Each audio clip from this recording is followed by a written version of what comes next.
আসসালামু আলাইকুম। বাংলা নিকেতনের বাংলা জব সলিউশন ক্লাস 9 আপনাদের সবাইকে স্বাগত জানাচ্ছি। যারা ক্লাসটিতে যুক্ত হয়েছেন আপনারা সবাই আগের ধারাবাহিকতায় উত্তর করবেন এবং যারা পরবর্তীতে রেকর্ডটি দেখবেন তারা কমেন্টে উত্তরগুলো লিখে রাখবেন, তাহলে প্র্যাকটিসটা হয়ে যাবে। আর ক্লাসটি হওয়ার পরপরই আপলোড করে দেওয়া হবে। আপনারা যারা ক্লাসটিতে পরবর্তীতে যুক্ত হবেন আপনারা রেকর্ডটি দেখতে পাবেন। তাহলে চলুন আমরা দেরি না করে প্রশ্ন সমাধানে চলে যাই। আমাদের আজকের পড়ার বিষয় হচ্ছে 38তম বিসিএস প্রাইমারি 2019 সালের দ্বিতীয় ধাপ। আর আমাদের দ্বিতীয় ধাপ না তৃতীয় ধাপ সম্ভবত। আর হচ্ছে নিবন্ধন 16তম নিবন্ধনের স্কুল 2-এর প্রশ্ন। টোটাল আজকে আমাদের 82টি প্রশ্ন হবে। এই প্রশ্নগুলো আমরা সমাধান করে ফেলবো। দেখুন, এখানে আমরা কিন্তু প্রচুর রিপিট পাবো। আজকের ক্লাসটিও কিন্তু অল্প সময়ের মধ্যে হবে, কারণ আমরা দিন যত যাচ্ছে তত বেশি রিপিট প্রশ্ন পাচ্ছি। দেখুন, এই প্রশ্নটি, প্রথম যে প্রশ্নটি রয়েছে, এটি কিন্তু একটা রিপিট প্রশ্ন। কোন শব্দটি শুদ্ধ বানানে লেখা হয়েছে? কোন শব্দটি শুদ্ধ বানানে লেখা হয়েছে? শূন্য, ত্রিভুজ, ভুবন, পূর্ণ। এখানে সঠিক কোনগুলো? দেখুন, শূন্য বানানটা দন্তন্য দিয়ে, শূন্য বানানটা কি দিয়ে? দন্তন্য দিয়ে। পূর্ণ বানানটা দীর্ঘকার, ঠিক আছে। তো দীর্ঘকার হলে এটা কি হয়? তৎসম শব্দ। তাহলে এটা হচ্ছে নিত্য বা স্বভাবত মূর্ধন্য হয়, এখানে মূর্ধন্য হবে পূর্ণ বানানে। আর ভুবন যে শব্দটা, এটা তৎসম শব্দ হলেও এখানে রস্যকার দিতে হয়, এটা কিন্তু দ্রুকার দিয়ে হয় না। তাহলে এখানে কিন্তু এই তিনটাই ভুল আছে। ত্রিভুজ বানানটা একমাত্র এখানে সঠিক রয়েছে, আমরা দেখতে পাচ্ছি ত্রিভুজ বানানটাই। পরবর্তী যে প্রশ্ন রয়েছে, কোনটি অপপ্রয়োগ ঘটেছে? অর্থাৎ যেটা দরকার ছিল না তারপর আমি যুক্ত করে দিয়েছি। যেমন ধরেন, জবাবদিহি এর সাথে যদি আমি তা যুক্ত করে দিই, এটা অপপ্রয়োগ। মিতস্ক্রিয়া এর সাথে যদি আমি তা যুক্ত করে দিই, অপপ্রয়োগ। গৌরবিত, এটা ঠিক আছে। গৌরবিত, গৌরবযুক্ত, গৌরবিত, এটাও ঠিক আছে। তো এখানে দেখেন, একত্রিত, এটা হচ্ছে অপপ্রয়োগ। এটা মূলত হচ্ছে একত্র অথবা একত্রে। আমরা একত্রে হব, একত্রে কাজ করব, একসাথে কাজ করব, এটা আর কি। তাহলে এখানে সঠিক উত্তর কিন্তু হচ্ছে একত্রিত, অর্থাৎ এটাতে কি রয়েছে? অপপ্রয়োগ রয়েছে। আমরা পরের প্রশ্নে যাব।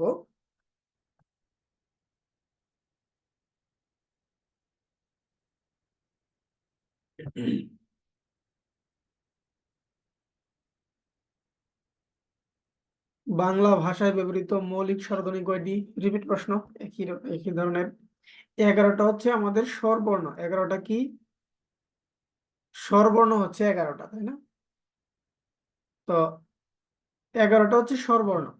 8টাও নাই, 6টাও নাই, 7টা হচ্ছে আমাদের মৌলিক ধ্বনি। তো মৌলিক স্বরধ্বনি হচ্ছে 7টা। আর মৌলিক ব্যঞ্জন ধ্বনি কয়টা জানেন, বলতে পারবেন? মৌলিক ব্যঞ্জন ধ্বনি হচ্ছে 30টি।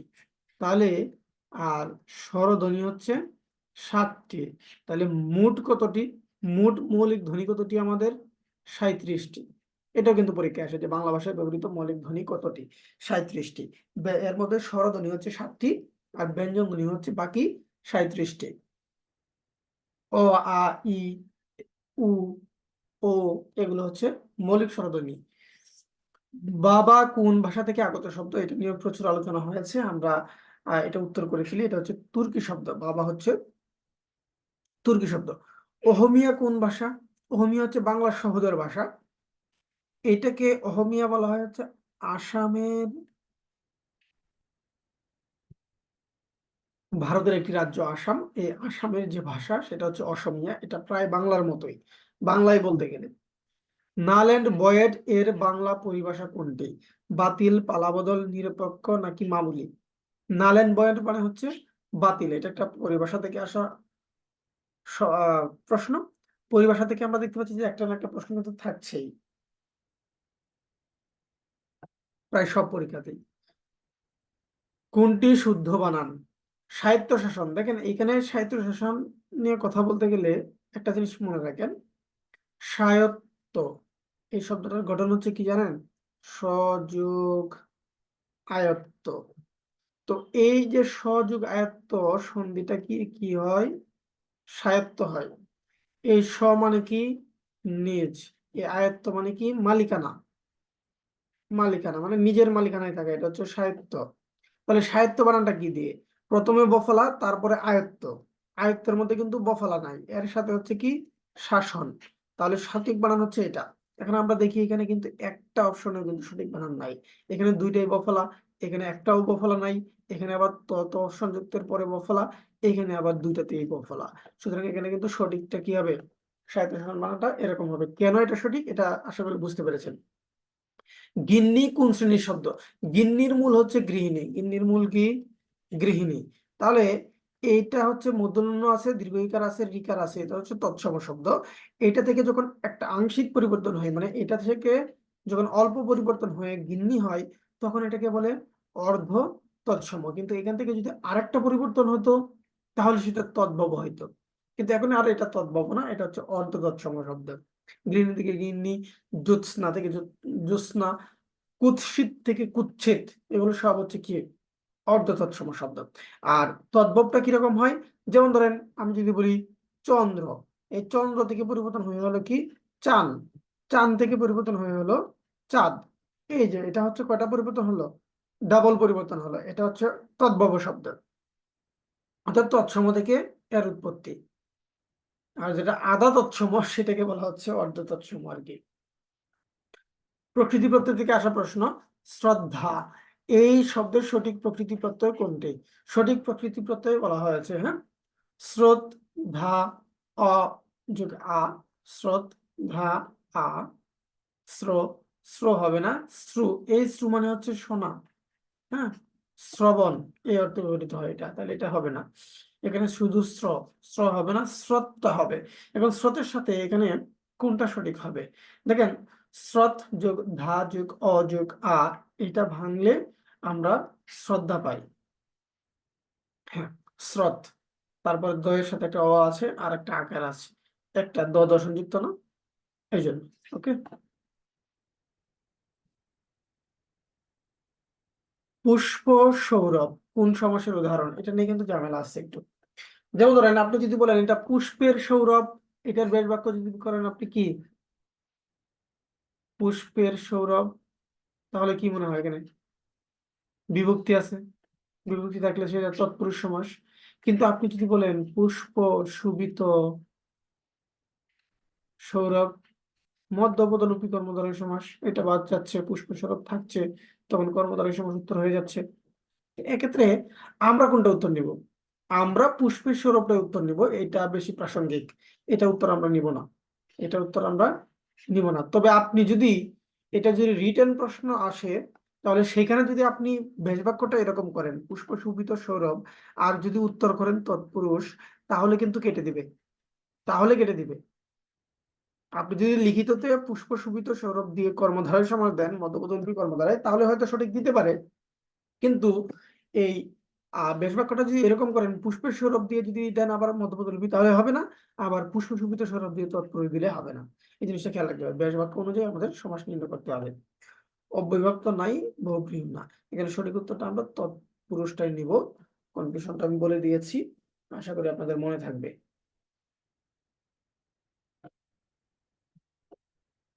সূর্য শব্দের সমার্থক শব্দ কোনটি? অর্ণব, অর্ক, পল্লব, প্রসূন। পল্লব মানে কি? পল্লব মানে কি?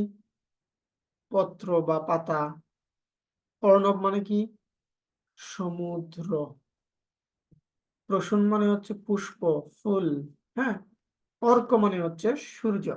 রবি সূর্য, অর্ক সূর্য, ভানু সূর্য।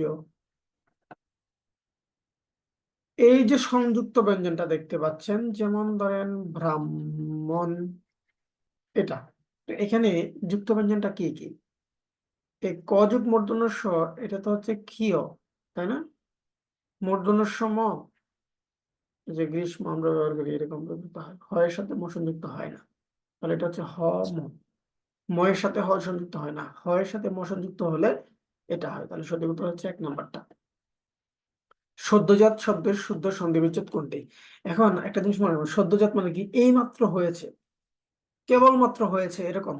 হ্যাঁ, তাহলে একটা জিনিস খেয়াল রাখবেন, আমি বলেছিলাম যে বিসর্গ সন্ধির ক্ষেত্রে এই যে আপনারা বিসর্গ দিবেন, এই বিসর্গের পরিবর্তে স্বজাত ধ্বনি বসবে, স্বজাত ধ্বনি অথবা রজাত ধ্বনি বসবে। এর কোনোটা যদি না বসে তাহলে কি আসবে? ওকার আসবে, ওকার দিতে হবে। তাহলে আমরা এখানে দেখি সদ্যজাত, এটা যদি সদ্য হয় মূল শব্দ, এর সাথে যদি জাত, জাত মানে জন্ম হয়েছে আর কি, সদ্য মানে এইমাত্র, তাহলে এখানে আমরা কি লিখতে পারবো? সদ্যের জাত, সদ্যস্য জাত, এরকম লেখা যাবে? এরকম লেখা যাবে না। এই জন্য আমরা এখানে কি লিখবো? সদ্যজাত, ওকার দিয়ে লিখবো। তাহলে এখানে সঠিক উত্তর কোনটা হচ্ছে? কিন্তু আমরা বিসর্গ পাচ্ছি কোথায়? শুধুমাত্র একটা অপশনে বিসর্গ রয়েছে, সদ্যযোগ জাত। এরকম ওকার যুক্ত হয়ে আরো কিছু হয়, যেমন ধরেন মন বিসর্গ যোগ। আপনি কি এখানে মনস যোগ লিখতে পারবেন? মনের যোগ এভাবে লিখতে পারবেন না।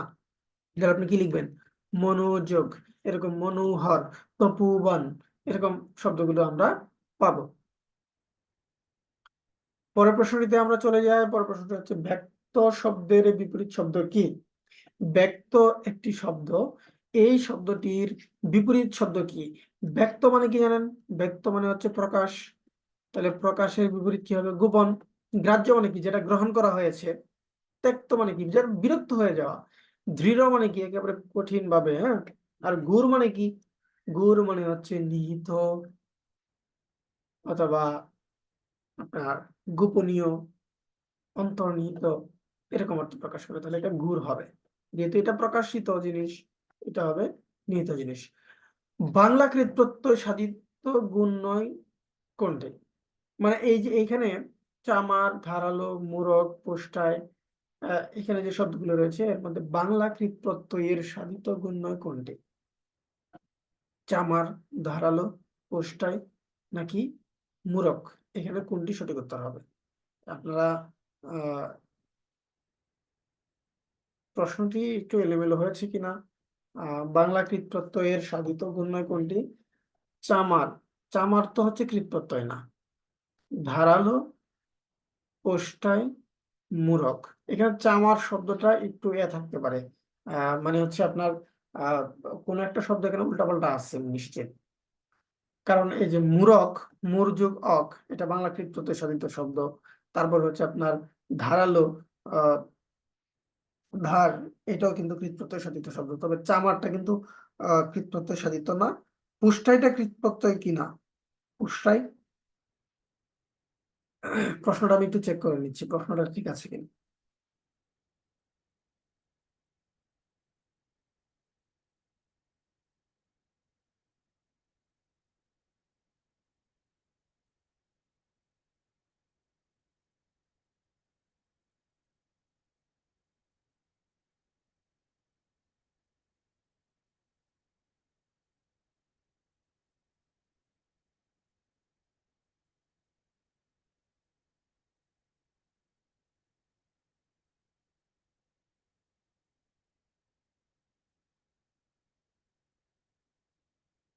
তো নিশ্চিত প্রশ্ন একটু হলেও ঝামেলা আছে, কারণ প্রশ্নটা তো নাহলে মিলছে না, হ্যাঁ।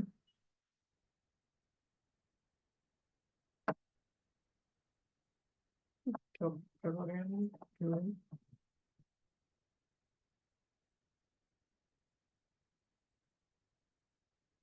আচ্ছা, বাংলা কৃতপ্রত্যয়ের সাধিত গুণ নয় কোনটি? বলছি না এখানে প্রশ্নটা তো একটু ঝামেলা আছে। ঝামেলাটা হচ্ছে কি, আমি বলে দিচ্ছি আপনাদেরকে। ঝামেলাটা হচ্ছে এটাই যে এইখানে এইখানে এই যে চামার, এই যে চামার, ধারালো, পোস্টায়, একটা কিন্তু কৃত প্রত্যয় সাধিত না। কেন? মেন সমস্যাটা হচ্ছে প্রশ্নটাতে বাংলা কৃত প্রত্যয়ের সাধিত গুণ নয় কোনটি। এই যে এইখানে একটু ঝামেলা আছে। এটা মূলত হচ্ছে উত্তর হচ্ছে মূরক, হ্যাঁ। মূর যোগ অক, এটা হচ্ছে বাংলা কৃত প্রত্যয়। তাহলে এটা সঠিক উত্তর হবে। আর অন্যগুলা কিন্তু মানে কৃত প্রত্যয় না। চামার, ধারালো, পোস্টায়, এগুলো সব হচ্ছে তদ্ধিত প্রত্যয়। তো তদ্ধিত প্রত্যয়ের নয় কোনটি হতে এখানে কৃত প্রত্যয় কোনটি, এরকম উত্তরটা হওয়ার কথা, মানে প্রশ্নটা হওয়ার কথা। এক্ষেত্রে প্রশ্নটাতে এখানে একটু ঝামেলা আছে। ওকে।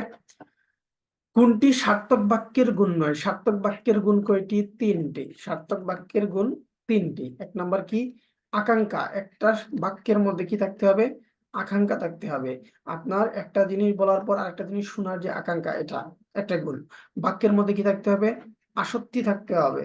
আসক্তি মানে কি, একটার পর আরেকটা কোন শব্দ ব্যবহৃত হবে, কোন পদ ব্যবহৃত হবে, এই মিলন যেটা, হ্যাঁ, এটাকে বলা হয় আসক্তি। আরেকটা কি থাকবে, যোগ্যতা। আপনি যদি বলেন হাতি উড়ে, হাতির যোগ্যতা নাই কি উড়ার, এরকম ভাবে মনে রাখতে হবে তিনটা জিনিস। তাহলে দেখেন তো এখানে কোনটা কোনটা আছে, আকাঙ্ক্ষা আছে, যোগ্যতা আছে, আসক্তি আছে। আসক্তিটা বাক্যের গুণ না। আসক্তিটা কি না, বাক্যের গুণ না।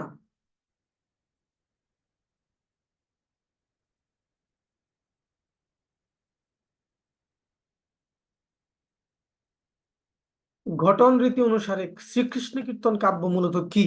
আমি যখন আপনাদের শ্রীকৃষ্ণ কীর্তন পড়িয়েছিলাম ক্লাসে, লাইভ ক্লাসে, সেখানে আমি এটা নিয়ে বিশ্লেষণ করেছিলাম। ঘটন রীতি অনুসারে শ্রীকৃষ্ণ কীর্তন মূলত একটা কাব্য, কিন্তু ঘটন অনুসারে এটা কি ধামালি নাকি পদাবলী নাকি প্রেম গীতি নাকি নাট্যগীতি? এটার কাহিনীটা এমন ভাবে বর্ণনা করা হয়েছে কাব্যে, একেবারে নাটকের মতো মঞ্চায়ন করা যাবে এরকম। সেখানে উক্তি আছে, হ্যাঁ, সেখানে বিভিন্ন চরিত্র আছে। তো এটা নাট্যগীতি। সন্ধ্যা ভাষা বা কোন সাহিত্যকর্মের সঙ্গে যুক্ত? সন্ধ্যা ভাষা মানে কি, যেটা কিছুটা বোঝা যায় কিছুটা বোঝা যায় না, আলো আধারি ভাষা। এটা বলেছেন কি হরপ্রসাদ শাস্ত্রী, হরপ্রসাদ শাস্ত্রী। তাহলে সন্ধ্যা ভাষা কিসের সাথে যুক্ত? চর্যাপদের সাথে যুক্ত। আর পদাবলীর সাথে যুক্ত বিশেষ ভাষার নাম কি? ব্রজবলি। ওকে। রোমান্স কাব্য এটা বাংলা, এগুলো বাংলায় হয়েছে। মঙ্গল কাব্য বাংলা হয়েছে, বাংলায়। ঠিক আছে। দৌলত উজির বাহারাম খান কোন অঞ্চলের অধিবাসী ছিলেন? দৌলত উজির বাহারাম খান, দৌলত উজির বাহারাম খান ছিলেন হচ্ছে আরাকান রাজসভার একজন কবি, এবং আহ তার বাড়ি ছিল হচ্ছে চট্টগ্রাম। আরাকান রাজসভায় যারা গিয়েছিলেন, আরাকান তো আমাদের চট্টগ্রামের পাশেই। তো আরাকান রাজসভায় যারা গিয়েছিলেন তাদের বেশিরভাগই হচ্ছে চট্টগ্রামের মানুষ। আলাওল চট্টগ্রামের মানুষ, কুরেশি মাখন ঠাকুর চট্টগ্রামের মানুষ। চন্দ্রাবতী কি? চন্দ্রাবতীর নাটক, পদাবলী না, পালা গান না। চন্দ্রাবতী হচ্ছে কাব্য। এই কাব্যটার রচয়িতা হচ্ছে কুরেশি মাগন ঠাকুর। আবার এই চন্দ্রাবতী কিন্তু বাংলা সাহিত্যের প্রথম মহিলা কবি, চন্দ্রাবতী নাম। তারপরে আসলে আমরা দেখি বিদ্যাপতি কোন রাজসভার কবি ছিলেন? বিদ্যাপতি কোন রাজসভার কবি ছিলেন? রুসাঙ্গ, কৃষ্ণনগর, বিক্রমপুর, মিথিলা। বিদ্যাপতিকে কি বলা হয়? মিথিলার উকিল বলা হয়, তাই না? মিথিলার উকিল বলা হয় তাকে। তিনি মিথিলার কবি ছিলেন। রুসাঙ্গ রাজসভার কবি ছিলেন আলাওল, কুরেশি মাগন ঠাকুর, দৌলতগীর বাহারাম খান। আর কৃষ্ণনগরের আহ, আহ, কি বলে, কৃষ্ণনগরের ছিলেন হচ্ছে ভারত চন্দ্র রায় গুণাকর, তিনি ছিলেন হচ্ছে কৃষ্ণনগরের। কোনটি বিদ্যাসাগরের আত্মজীবনীমূলক লেখা? এই প্রশ্নটা আমরা পেয়েছিলাম, যদিও সেখানে আমাদের প্রশ্নটা ছিল হচ্ছে আত্মকথা নিয়ে। আত্মকথা হচ্ছে রবীন্দ্রনাথের আত্মকথাকার, রবীন্দ্রনাথের আত্মচরিত্র যখন আমরা বলেছিলাম, তখন এটা পেয়েছিলাম হচ্ছে বিদ্যাসাগরের। এটা আমরা আলোচনা করেছি, সেজন্য বেশি আলোচনা করছি না। বেগম রোকেয়া সাখাওয়াত হোসেনের মতিচুর কোন ধরনের রচনা? মতিচুর হচ্ছে প্রবন্ধ। মতিচুর কি? প্রবন্ধ। তিনি প্রবন্ধ রচনা করেছেন। তিনি যে উপন্যাস রচনা করেছেন, যেমন পদ্মরাগ উপন্যাস বলি, সুলতানার স্বপ্ন, এগুলোকে আমরা উপন্যাস বলি, কিন্তু এগুলো মূলত এক ধরনের প্রবন্ধ টাইপেরই। এগুলো সার্থক কোনো উপন্যাস না।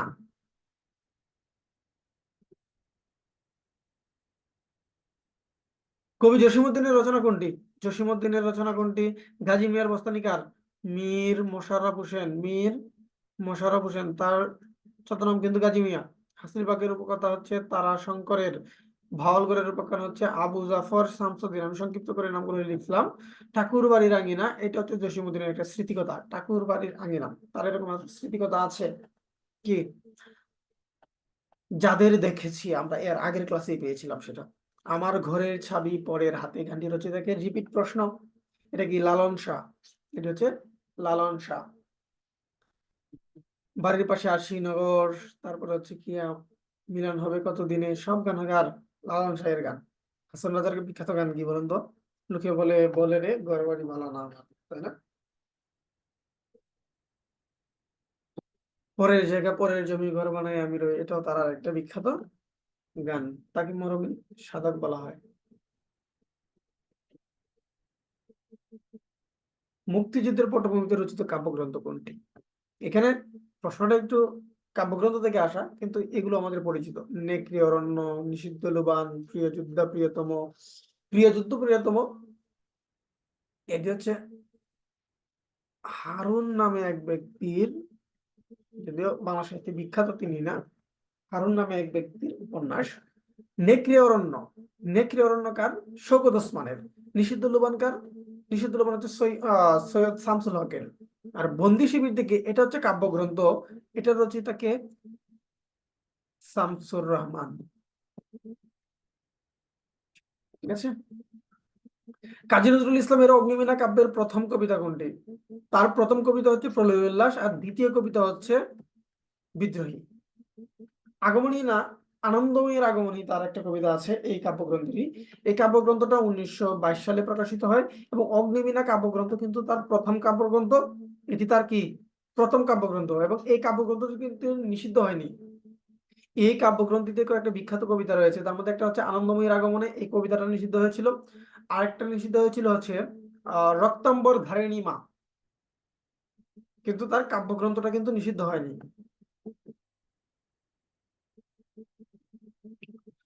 দীনবন্ধু মিত্রের নীল দর্পণ, এটা আমরা অন্যান্য প্রশ্নের আলোচনায় করেছিলাম, যেটা কোথা থেকে প্রকাশিত হয়েছিল। এই নীল দর্পণকে বাংলাদেশের নাটক বলা হয় কেন? কারণ এটি ঢাকা থেকে বা বাংলাদেশ থেকে প্রকাশিত প্রথম কোনো নাটক। 1860 সালে এটি প্রকাশিত হয়েছে, বাংলাদেশ থেকে মুদ্রণ হয়েছে বাংলা প্রেস। ঢাকার ঢাকার প্রথম প্রেস ছিল হচ্ছে বাংলা প্রেস। এই বাংলা প্রেস থেকে এটি 1860 সালে প্রথম প্রকাশিত হয়েছে, প্রথম মঞ্চায়িত হয়েছে বাংলাদেশে, সবকিছুই বাংলাদেশে। এই জন্য নীল দর্পণকে বাংলাদেশের নাটক বলা হয়। কোনটি রবীন্দ্রনাথ ঠাকুরের কাব্যগ্রন্থ? রবীন্দ্রনাথ ঠাকুরের কাব্যগ্রন্থ কোনটি? শেষ প্রশ্ন, এটা হচ্ছে উপন্যাস। এটা হচ্ছে কি? উপন্যাস, তাও আবার রবীন্দ্রনাথের না।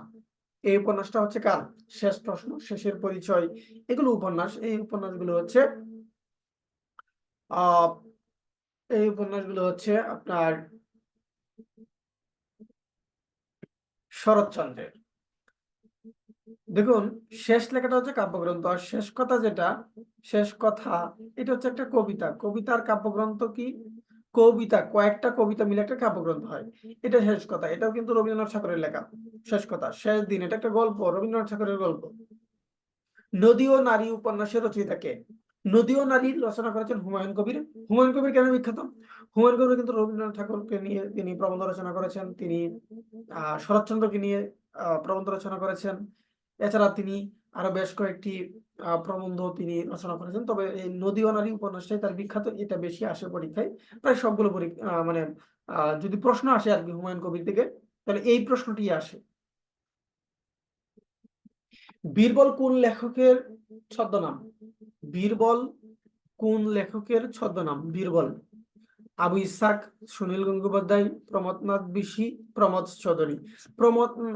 প্রমথ চৌধুরী, তার আহ ছদ্মনাম হচ্ছে বীরবল। তিনি লিখেছেন কি? বীরবলের হালখাতা।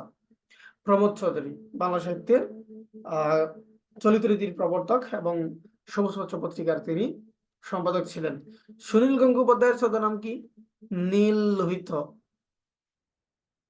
নীল লোহিত।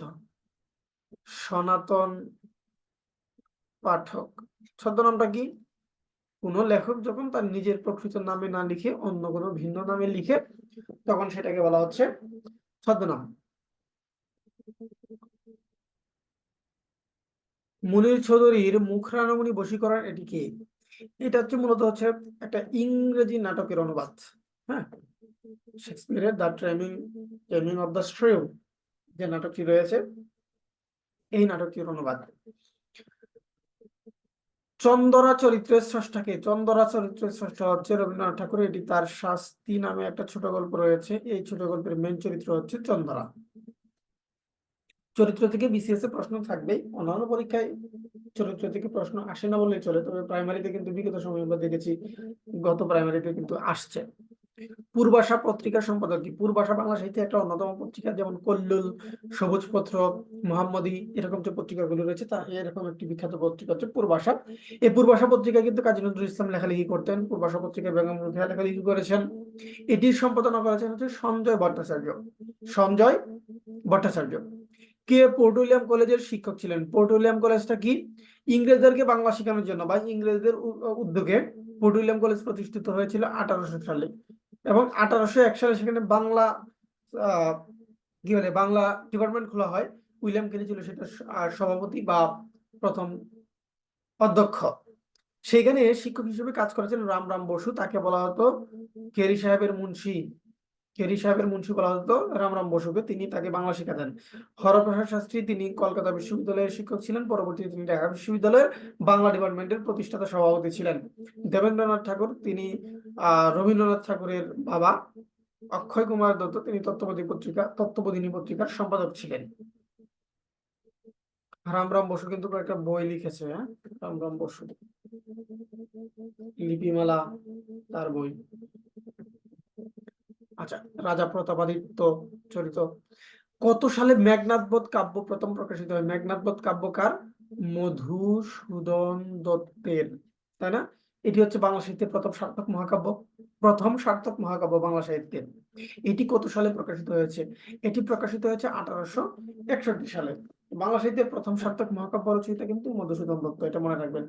রি রি করা দিয়ে কি প্রকাশ পায়? রি রি করা, রাগে রিগি করে মানুষ, তাহলে তীব্র ক্রোধ, করা মেজাজ না, তীব্র বেদনা।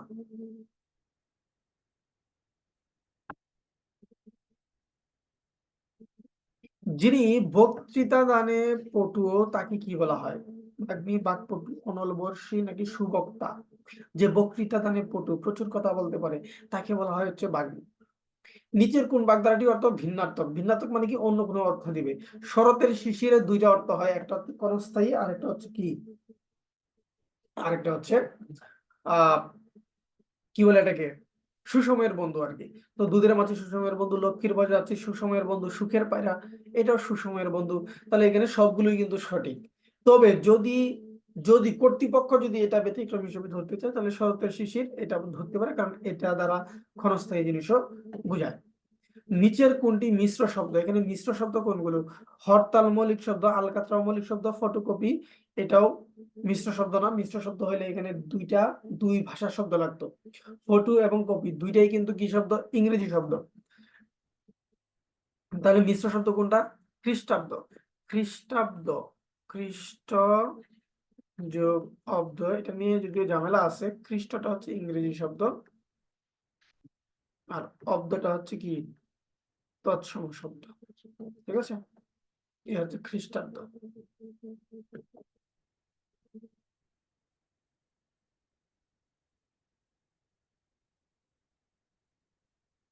দুবার জন্মে যা, জন্মানোর আরেকটা অর্থ আছে, সেটা হচ্ছে অজ। তাহলে এর সাথে যদি আমি দুইবার, দুইবার মানে কি দ্বি, তাহলে দ্বি যোগ অজ যেমন কি হয়ে যায়? দ্বিজ। তাহলে দুইবার জন্মে যা তাকে দ্বিজ বলা হয়। কোনটি অনুজ্ঞা প্রকাশক? অনুজ্ঞা মানে কি? অনুজ্ঞা মানে হচ্ছে আদেশ, আদেশ করবেন, নিষেধ করবেন, উপদেশ দিবেন, এগুলো হচ্ছে কি অনুজ্ঞা, ভবিষ্যতে হয়। তাহলে তুমি যাচ্ছিলে না, তুমি যাচ্ছ না, তুমি গিয়েছিলে না, তুমি যাও, এটা আদেশ বোঝাচ্ছে, তাই না? নির্দেশ দেওয়া বোঝাচ্ছে, তুমি যাও, এটা হচ্ছে অনুজ্ঞা। অদিতি শব্দের সমার্থক শব্দ কোনটি? এখানে দেখেন প্রশ্নটা একটু ভুল করেছিল। অদিতি শব্দের সমার্থক নয় কোনটি, এরকম যদি করতো তাহলে উত্তর হতো নীর, কারণ নীর অর্থ কি? পানি। নীর অর্থ কি? পানি। আর ওই যে ক্ষিতি, অবনী, পৃথিবী এবং অদিতি প্রত্যেকটা সমার্থক শব্দ। তবে এখানে প্রশ্নটা একটু ঝামেলা আছে। অদিতি শব্দের সমার্থক নয় কোনটি হলে উত্তর হতো নীর। আর যেহেতু এখানে আহ প্রশ্নটা করা হচ্ছে অদিতি শব্দের সমার্থক শব্দ কোনটি, এক্ষেত্রে দেখেন ক্ষিতি, অবনী, পৃথিবী এই তিনটাই কিন্তু সঠিক উত্তর। এখানে নীরটা হবে মানে ব্যতিক্রম আর কি, যেন প্রশ্নটাতে একটু ঝামেলা। এবার প্রায় সময় এরকম প্রশ্ন একটু মিস্টেক থাকে। ধ্বনিজ্ঞাপক দ্বিরুক্ত শব্দ কোনটি? ধ্বনিজ্ঞাপক মানে শব্দ করা বোঝাচ্ছে। নর নর, কর কর নাকি দর দর নাকি মরমর? শুকনো পাতার ধ্বনি কেমন? শুকনো পাতার ধ্বনি কেমন? কর কর। এখানে সঠিক উত্তরটা হচ্ছে কর কর, এটা দ্বারা সাউন্ড বোঝাচ্ছে, সাউন্ড। কোনটি শুদ্ধ বানান? দূষণ, দূষণ শব্দটা কি? দূষণ শব্দটা হচ্ছে তৎসম শব্দ, দুর্গুকার দিয়ে হবে, মূর্ধন্য শব্দ থাকবেই। এছাড়া এখানে যেহেতু তৎসম শব্দ, মূর্ধন্য ব্যবহার করতে হবে। তাহলে শুদ্ধ বানানটা হচ্ছে 2 নম্বরটা।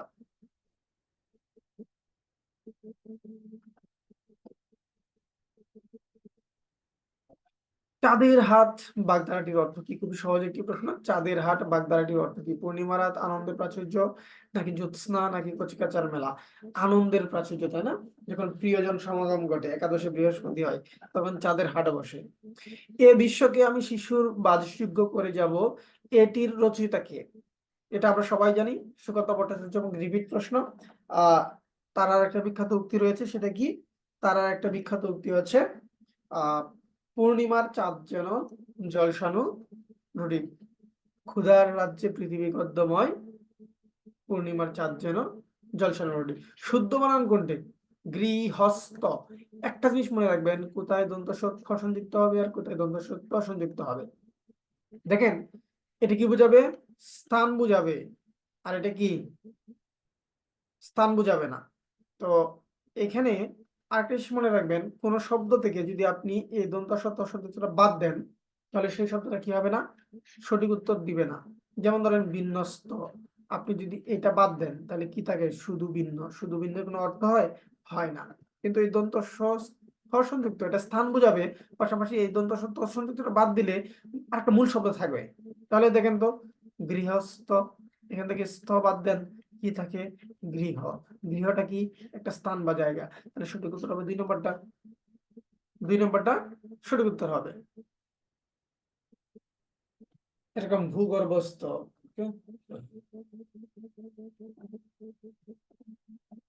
পাখির ডাককে এক কথায় কি বলে? কুজন। ক্যাকা হচ্ছে ময়ূরের ডাক, রেশা হচ্ছে ঘোড়ার ডাক, অজিন হচ্ছে হরিণের চামড়া। লোকটি দরিদ্র কিন্তু সৎ, এ বাক্যে কিন্তু কি? এবং ও কিন্তু, এগুলোকে বলা হয় সমুচ্চয়ী অব্যয়। আর সমুচ্চয়ী অব্যয়ের একটা প্রকার হচ্ছে সংকুচক, আর একটা হচ্ছে সংযোজক। অনুকার হবে না, অনুকার হচ্ছে কল্পিত ধ্বনি। যেমন গেও গেও, মেও মেও, ভে ভে। অনন্যই হচ্ছে যেটা আলাদা অর্থ দিতে পারে, যেমন ছি ছি, মরি মরি, এগুলো। তো এই কিন্তুটা সংযোজক নাকি সংকুচক? লোকটা গরিব হলেও সৎ, তার মানে কি?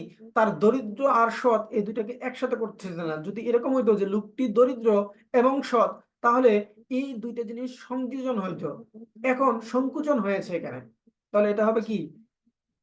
লোকটি দরিদ্র কিন্তু সৎ, এটা সংকুচক অব্যয় হবে। অপমান, এখানে উপসর্গটি কোন অর্থে ব্যবহৃত হয়েছে? মান এর বিপরীত হচ্ছে কি? অপমান। তাহলে এখানে বিপরীত অর্থে ব্যবহৃত হয়েছে। বিপরীত অর্থে এখানে অপশব্দটি ব্যবহার করা হয়েছে। তারপরে দেখি আমরা, এটাও বাগধারা থেকে আসা প্রশ্ন। তারপরে দেখি এক কথায় প্রকাশ রয়েছে। আট কপালে অর্থ কি? আট কপালে, ইঁদুর কপালে, আট কপালে, একই অর্থ। এটা কি হবে? হতভাগ্য। আট কপালে। যা স্থায়ী নয়, অস্থায়ী, ক্ষণস্থায়ী, ক্ষণিক, নশ্বর। নশ্বর মানে কি? নষ্ট হওয়ার স্বভাব যার, যেটা নষ্ট হয়ে যায়, এটা হচ্ছে নশ্বর। ক্ষণস্থায়ী কি? ক্ষণকাল ব্যাপী স্থায়ী, যেটা, এটা হচ্ছে ক্ষণস্থায়ী। আর যেটা স্থায়ী নয়, এটাকে অস্থায়ী বলা হয়। ক্ষণিক মানে হচ্ছে যেটা কিছুক্ষণের জন্য হয়। ছানাচোর, ছানাচোর কোন ভাষার শব্দ? এটা মনে রাখবেন, ছানাচোর কিন্তু চীনা শব্দ না। ছানাচোর হচ্ছে হিন্দি শব্দ। ছানাচোর হচ্ছে হিন্দি শব্দ। আমাদের যে তারিখবাচক শব্দগুলো আছে না, পহেলা, দুসরা, তেসরা, চৌঠা, এই 4টা শব্দ কিন্তু হিন্দি শব্দ। জিলাপির পেঁচ বাগধারাটির অর্থ কি? জিলাপির পেঁচ কি খুব সহজ জিনিস, নাকি জটিল, কুটিল? কুটিল। তাহলে কি হবে? কুটিলতা। তত্ত্ববোধিনী, আমরা বলি না যে ইয়ার পেটের ভিতরে জিলাপির পেঁচ আছে, তার মানে কি? কুটিলতা আছে, মানে খারাপ বুদ্ধি আছে। তত্ত্ববোধিনী পত্রিকার সম্পাদক কে ছিলেন? কিছুক্ষণ আগে আমরা বলেছি, তত্ত্ববোধিনী পত্রিকার সম্পাদক ছিল হচ্ছে অক্ষয় কুমার দত্ত। বঙ্কিমের পত্রিকা ছিল হচ্ছে বঙ্গদর্শন। আর ঈশ্বরচন্দ্র গুপ্তের পত্রিকা ছিল হচ্ছে সংবাদ প্রভাকর। বাংলা পত্রিকা, প্রথম দৈনিক বাংলা পত্রিকা হচ্ছে সংবাদ প্রভাকর। পৃথ্বীরাজ মিত্র, তার কোনো পত্রিকা নাই। পৃথ্বীরাজ মিত্র ছিলেন ইয়ং বেঙ্গল গোষ্ঠীর একজন সদস্য, এবং বাংলা সাহিত্যের প্রথম বাঙালি হিসেবে তিনি উপন্যাস রচনা করেছেন আলালের ঘরের দুলাল, যদিও সেটা সার্থক ছিল না।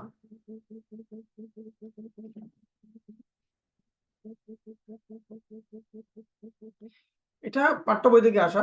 যোগ গল্পের রচয়িতা কে? শওকত আলী, আবু ইসহাক, আল মাহমুদ, শাহেদ আলী। আবু ইসহাক রচনা করেছেন যোগ। আবু ইসহাকের আরেকটা বিখ্যাত ছোট গল্প আছে, সেটা হচ্ছে ভাঙ্গা খোলা। 16তম নিবন্ধনের প্রশ্নগুলো দেখি। মেঘের ধ্বনিকে এক কথায় কি বলে? মেঘের ধ্বনি মৃন্ময়, যেটা মাটি সংকরিত। শানকিত হচ্ছে মাটির হাড়ি পাতিল, তাই না? জিমুতেন্দ্র, মেঘের যে শব্দ, জিমুত শব্দের অর্থ হচ্ছে মেঘ। এই জিমুতেন্দ্র হচ্ছে মেঘের ধ্বনিকে বলা হয় জিমুতেন্দ্র।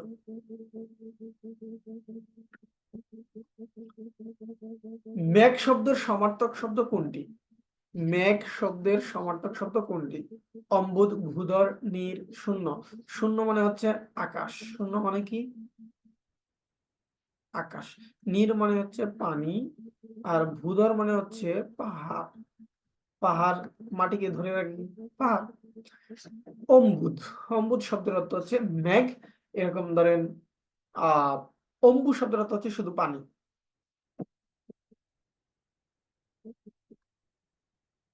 সিংহাসন কোন সমাস বলেন তো? সিংহাসন ব্যাস বাক্য করে দেই। সিংহ চিহ্নিত আসন। কি বলবো? মাঝখানে পদ বাদ। সিংহ আছে, আসনও আছে, এবং এটা আসনকে প্রাধান্য দিচ্ছে, অর্থাৎ পরপদকে প্রাধান্য দিচ্ছে। তাহলে কি হয়ে যাচ্ছে? এটা কর্মধারয় সমাস হয়ে যাচ্ছে। এবং মধ্যপদলোপী কর্মধারয় সমাস, কারণ এখানে সিংহ আছে, আসনও আছে, মাঝখান থেকে চিহ্নিত পদটা নাই।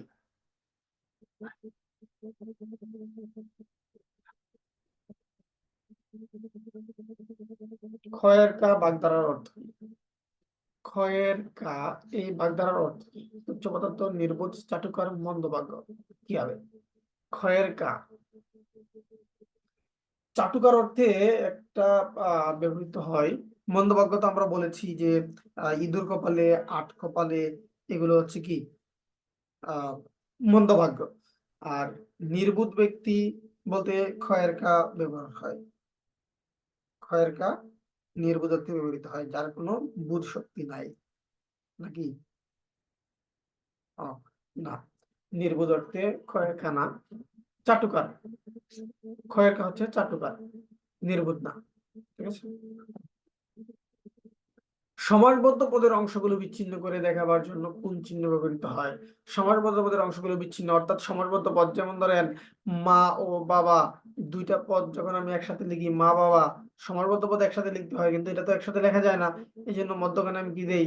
হাইপেন ব্যবহার করি। মধ্যখানে হাইপেন ব্যবহার করি। নৈসর্গিক শব্দের বিপরীত শব্দ কোনটি? নৈসর্গিক মানে কি? যেটা একেবারে স্বর্গীয় ভাবে, অকৃত্রিম ভাবে তৈরি করা। হ্যাঁ, নৈসর্গিক। তাহলে তামসিক কি হবে? অন্ধকারাচ্ছন্ন না। ঐহিক মানে কি? ঐহিকের বিপরীত হচ্ছে পারত্রিক, আর নকলের বিপরীত হচ্ছে আসল। এখানে কৃত্রিম হবে। নৈসর্গিক মানে হচ্ছে কি? কৃত্রিম। Watery grave, watery grave, watery মানে হচ্ছে পানিতে কবর দেওয়া বা সলিল সমাধি। সলিল সমাধি, গ্রেভ অর্থ কি? কবর না? সলিল সমাধি। তপোবন কোন সমাস? আমরা তপোবনের ব্যাস বাক্যটা করি, তাহলে আমরা এটা সঠিক উত্তরটা করতে পারবো খুব সহজেই। তপোবন কোন সমাস? তপের, অর্থাৎ তপ, তপ মানে কি? তপ, তপ মানে হচ্ছে তপস্যা আর কি, সাধনা করা। তো এটার ব্যাস বাক্য হচ্ছে তপের নিমিত্তে বন, এই হচ্ছে তপোবন। তাহলে নিমিত্ত, জন্য, কে, রে, এগুলো থাকলে চতুর্থী হয়ে যায়। চতুর্থী তৎপুরুষ সমাস হবে, এটি সঠিক উত্তর। তপোবন, তপের নিমিত্তে বন। লবণ শব্দের সন্ধি বিচ্ছেদ কি? লবণ এটা মূলত প্রকৃতিগত সাধিত শব্দ, সন্ধি বিচ্ছেদ হয়ে যায় অনেক সময়। তো দেখি, ল যুগ অন, ল যুগ অন, লবণ। নিচের কোনটি নিত্য শ্রীবাচক শব্দ? এখানে যুগিনী, যুগীর পূর্ববাচক হচ্ছে যুগী। চাতকের বিপরীত হচ্ছে চাতকী। রজক এর বিপরীত হচ্ছে রজকিনী। কুলটা বংশত্যাগকারিণী নারী, এটার কিন্তু কোনো পূর্ববাচক শব্দ নাই। এই কুলটা হচ্ছে সঠিক। এরকম ধরেন ধাইমা, তারপরে ধরেন ধাত্রী, তারপরে ধরেন হচ্ছে কি বলে এটাকে, সতীন, বিধবা, এগুলো নিত্য শ্রীবাচক শব্দ। নিত্য শ্রীবাচক এবং নিত্য পূর্ববাচক শব্দগুলো থেকে পরীক্ষায় প্রশ্ন আসে, এগুলো আমাদের একটু ভালো করে জানা থাকতে হবে। সমাস গঠন প্রক্রিয়ায় সমাসবদ্ধ বা সমাস নিষ্পন্ন পদের নাম নেই। সমাস নিষ্পন্ন হয়ে গেছে। সমাস নিষ্পন্ন হওয়া যে পদগুলো, এগুলো সমাস সমান পদ। আর ব্যাস বাক্য কোনটা? ব্যাস বাক্য হচ্ছে যেটা আমরা ভাঙা ভাঙা অংশ, যেটা বিশ্লেষণ করা, যেটা এটা। উত্তর পদ কি? ওই প্রথম পদ, সরি, উত্তর পদ হচ্ছে পরের যে পদটা, এটা হচ্ছে উত্তর পদ। তাহলে সমস্ত পদ, সমাস নিষ্পন্ন পদটাকে কি বলা হয়? সমাসবদ্ধ পদ অথবা সমস্ত পদ। যেমন ধরেন আমি যদি বলি মহান যে নবী, আমরা কি বলবো? মহানবী, তাই তো? একটু খেয়াল করা যায়। এই যে এখানে আমি বিশ্লেষণ করেছি আর এখানে একসাথে লিখেছি, এইটা হচ্ছে সমাস নিষ্পন্ন পদ, এইটা সমাস নিষ্পন্ন পদ, সমস্ত পদ, সমাসবদ্ধ পদ। আর মহান যে নবী, এটা হচ্ছে কি? বেশ বাক্য। এটা কি? বেশ বাক্য। আর এখানে যে পদগুলো রয়েছে মহান এবং নবী, এগুলো হচ্ছে সমান পদ। এবং এখানে দেখেন এটা হচ্ছে কি? পূর্ব পদ। এটা কি? পূর্ব পদ। আর এই নবী হচ্ছে পরপদ বা উত্তর পদ। ঠিক আছে, আশা করি ক্লিয়ার ব্যাপারটা। তারপরে যে প্রশ্নটি রয়েছে, নিচের কোন বাক্যটি শুদ্ধ? দারিদ্রতাই আমাদের মূল সমস্যা, দারিদ্রতাই প্রধান সমস্যা, দরিদ্রতা আমাদের প্রধান সমস্যা, দারিদ্রতাই আমাদের প্রধান সমস্যা। একটা জিনিস দেখেন, দরিদ্র এর সাথে তা যুক্ত হয়, কিন্তু দারিদ্র এর সাথে তা যুক্ত অপপ্রয়োগ হয়। তাহলে আমরা দেখি যে এখানে দারিদ্রতা, এখানে দারিদ্রতা, এখানে দারিদ্রতা, মানে অপপ্রয়োগ। কারণ একটা বিশেষণকে আবার আপনি তা যুক্ত করে পুনরায় বিশেষণ করার কোনো প্রয়োজন হয় না। তাহলে সঠিক উত্তর হচ্ছে দরিদ্রতা আমাদের প্রধান সমস্যা।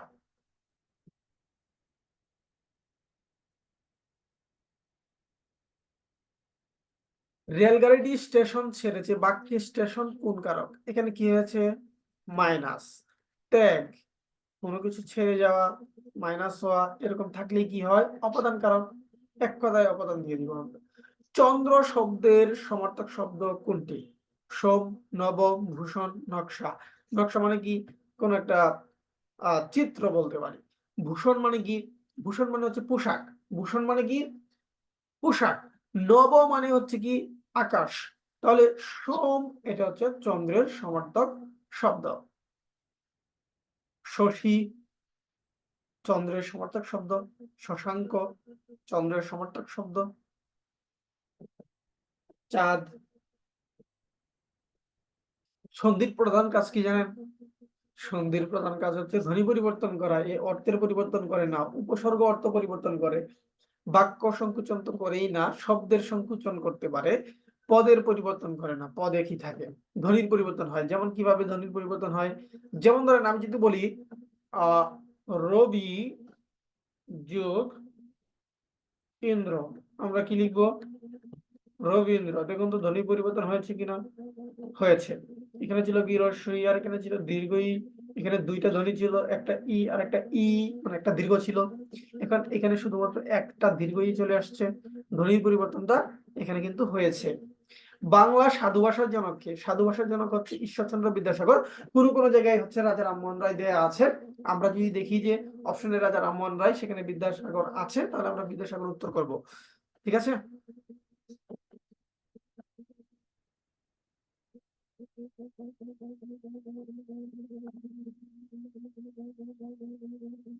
এটাও রিপিট প্রশ্ন।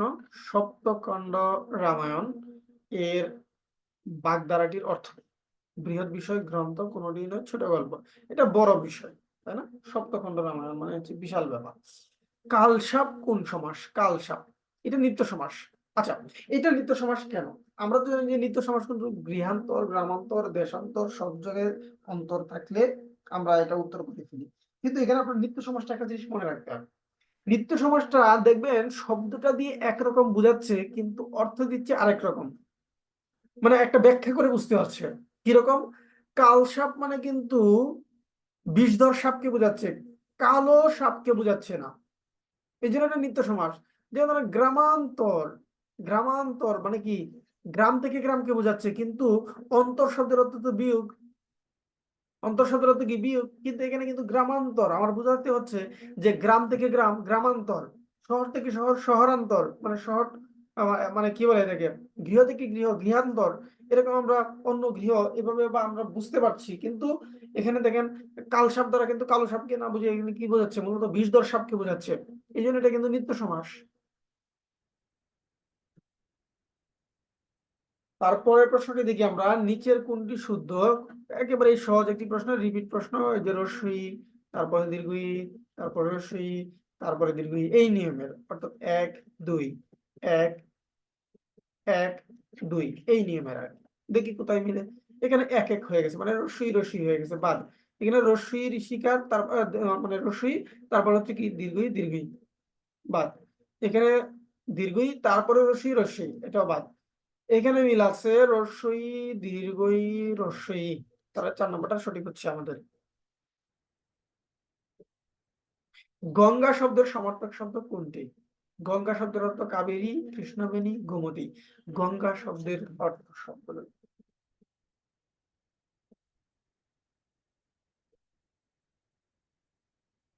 সবগুলো কিন্তু গঙ্গা শব্দের সমার্থক শব্দ। গঙ্গা নামে কিন্তু নদীও বিখ্যাত।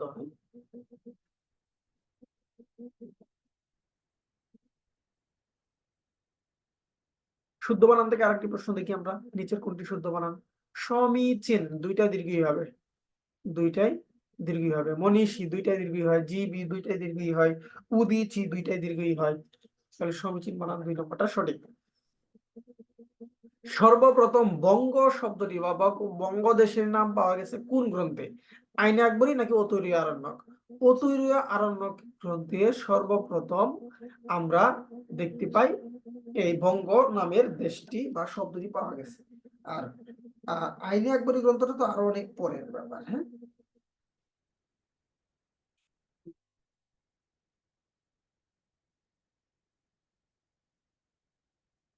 আচ্ছা, আইনে আকবরীতেও কিন্তু পেয়েছি কিন্তু এটা আরো অনেক পরে। আর অতৈরীয় আরণ্যক কিন্তু একটি প্রাচীন গ্রন্থ।